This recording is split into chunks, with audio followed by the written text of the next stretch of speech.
BLRO BDO জবাব দাও। পাট্টাদারদের জমি থেকে উচ্ছেদ করা হচ্ছে কেন? বিএলআরও বিডিও জবাব দাও। অবিলম্বে 100 দিনের কাজ শুরু করতে হবে। 100 দিনের কাজ বন্ধ কেন? বিজেপি তৃণমূল জবাব দাও।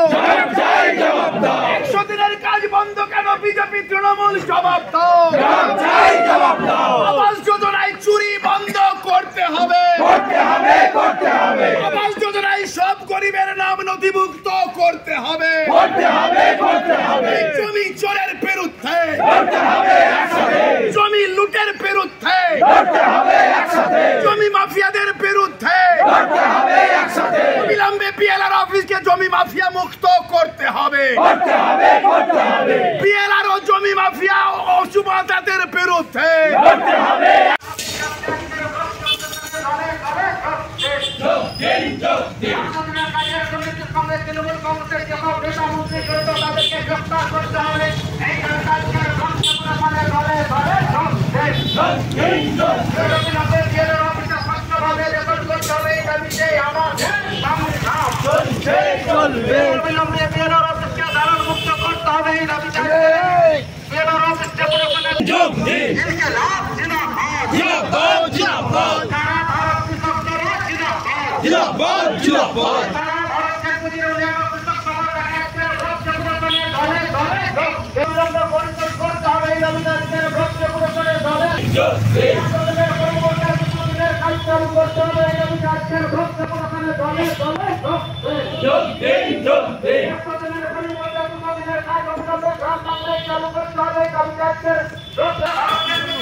মুক্ত করতে হবে। দাবিতে আমাদের সংগ্রাম। অবিলম্বে বিএলআর অফিসকে দালাল মুক্ত করতে হবে। দাবিতে আমাদের সংগ্রাম। ইনকিলাব জিন্দাবাদ, সারা ভারত কৃষক সভা জিন্দাবাদ, সারা ভারত কৃষক সভা ক্ষেত মজুরি উন্নয়নের ডাকা আজকের ব্লক ডেপুটেশনে দলে দলে যোগ দেন। সারা ভারত কৃষক সভা ক্ষেত মজুরি উন্নয়নের ডাকা আজকের ব্লক ডেপুটেশনে দলে দলে যোগ দেন। অবিলম্বে 100 দিনের কাজের বকেয়া মজুরি পরিশোধ করতে হবে। এই দাবিতে আজকের ব্লক ডেপুটেশনে দলে দলে যোগ দেন। অবিলম্বে 100 দিনের কাজের বকেয়া মজুরি পরিশোধ করতে হবে।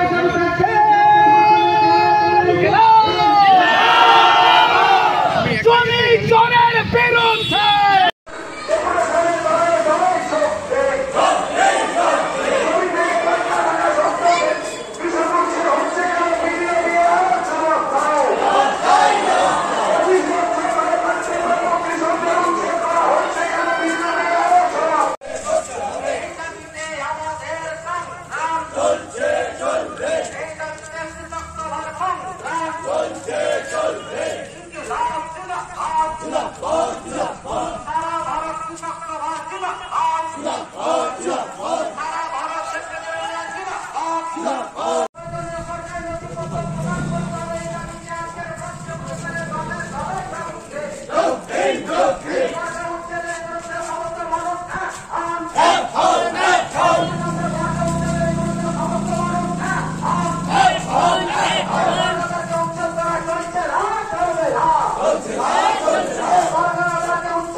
এইভাবে অনুব্রত মণ্ডলের মতন একজন সমাজ বিরোধীর পায়ের তলায় লুটোপুটি খেত না।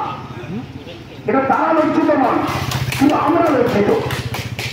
আমরা রাত্রিবেলায় বাড়িতে গিয়ে স্ত্রী কন্যার কাছে মুখ দেখাতে পারছি না যে একজন সরকারি দলের নেতা, জেলার সাধারণ মানুষ, জেলার বিরোধী দলের নেতা, বিরোধী রাজনৈতিক দলের কর্মীদের গালাগাল দিয়ে অভ্যাস, তিনি সীমা ছাড়িয়ে কোথায় পৌঁছেছেন যে একজন থানার ইন্সপেক্টর, তার চেহারা ছবি থেকে যা মনে হলো ডাইরেক্ট পরীক্ষা দিয়ে ইন্সপেক্টর হয়েছে। আমার পরিবারে অন্ততপক্ষে একজন আইএস একজন আইপিএস আছে।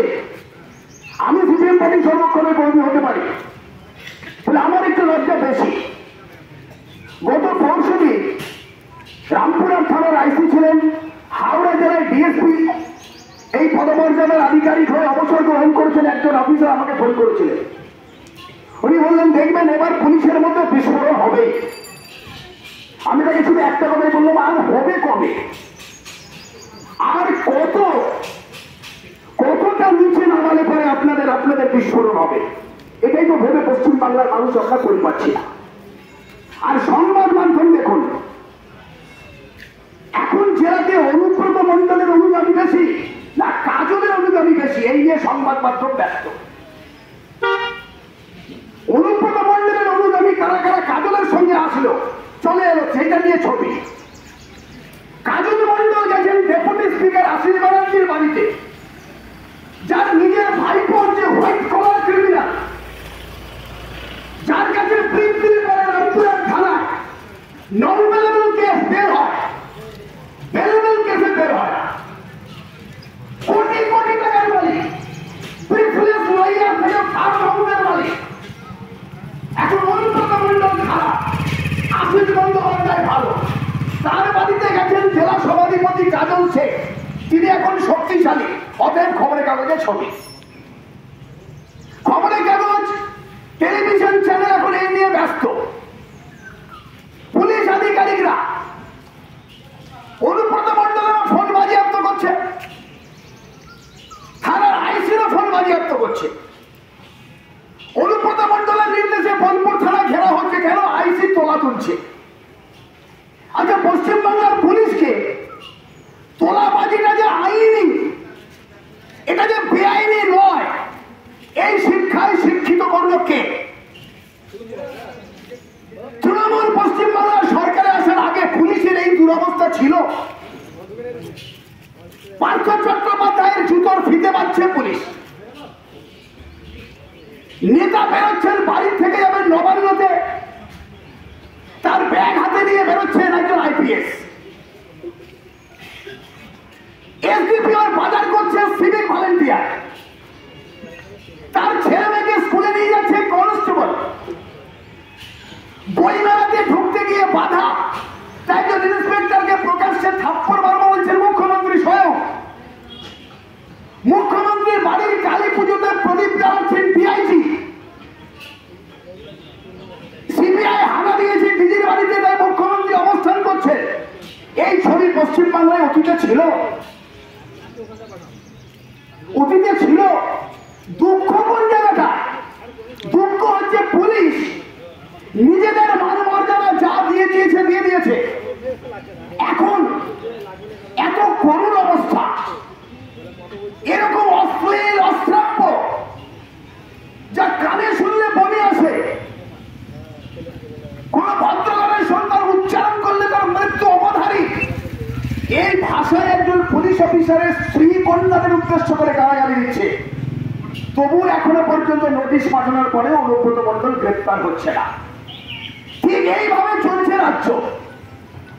এই কারণেই বিএলআর অফিসের নাম এখন জমি মাফিয়া দপ্তর। এখানে পাট্টাদার উচ্ছেদ হয়, বিএলআর অফিসের আধিকারিকরা জমি মাফিয়াদের প্রোটেকশন দেয়। এখানে পাট্টাদার, তার নামে রেকর্ড হয় না জমি, অন্য নামে রেকর্ড হয় 1 নম্বর খতিয়ানে স্থানান্তরিত করে।